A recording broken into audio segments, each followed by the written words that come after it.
If you're ready to experience more peace and joy in your life, if you want to feel more comfortable in your own skin, and if you're ready to discover and expand on your energetic gifts and personal power, you're in the right place. So here's your host, Kelle Sparta.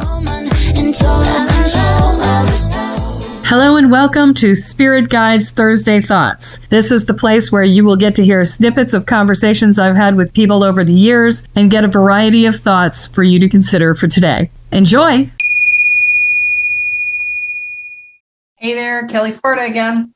So last time we talked about holding relationships lightly, and I realized that I had more to say. So I'm doing a second part to this. And the piece that I want to cover this time is simply the idea of how you're holding your relationships. So I told you about how to not be stuck in your relationships, how to take your power back and how to do all of that. The next piece I want to talk about is how do you not give over your entire self to your partner in such a way that if you break up or God forbid they die, that you are not okay. Okay. Now I'm not going to say that you're not going to grieve. You will absolutely grieve. If you have the love of your life die, you will absolutely grieve. If the love of your life breaks up with you, you will absolutely grieve. Even if somebody you don't even know if it's the love of your life, but you really liked, or maybe even loved, breaks up with you or dies, you're going to have a grieving process. However, the difference here is in buying into the fairy tale of happily ever after and forever, the word forever, right? Because by the nature of the fact that we are mortal, all relationships will end. I'm going to say that again. By the nature of the fact that we are mortal, all relationships will end, whether they end through a breakup, through death, they will end. Okay. So yeah, I don't care if you're in the same soul family, whatever, from the perspective of being on the planet, right? Your relationship is going to come to an end at some point. Okay.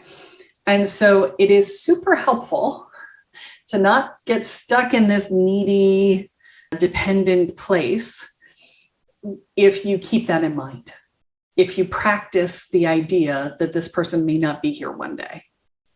Not that you're manifesting it, but you just try it on every now and again. And you're like, okay, so at some point this person will go away. And how do I need to hold myself in this relationship right now in order for me to be okay when that happens? Because it's not an if, it's a when, right? And so that's what I mean by holding the relationship lightly. It's about not making your identity dependent upon the relationship. It's about not making your sense of well-being dependent upon the relationship.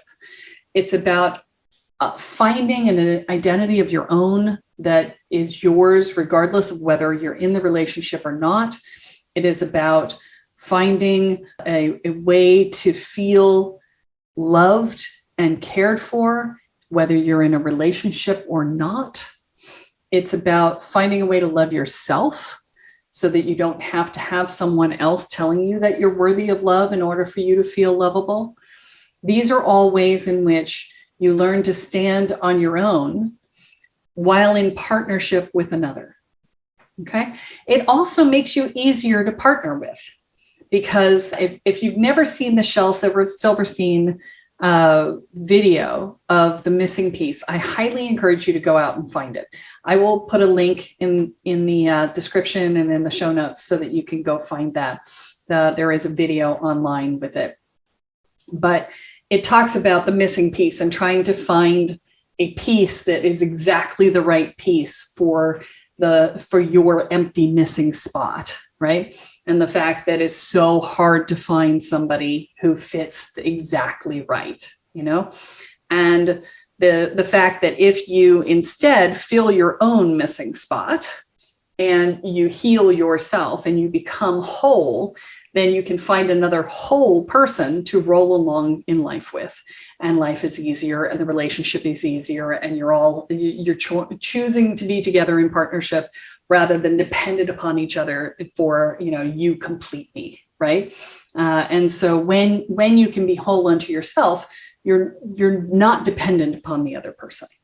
And so these are just healthier ways to be in relationships. So I want you to consider that. And that's the episode for this time. And that's it for this week's Thursday Thoughts. Join us tomorrow for the Ascend Day on the Spirit Guides podcast.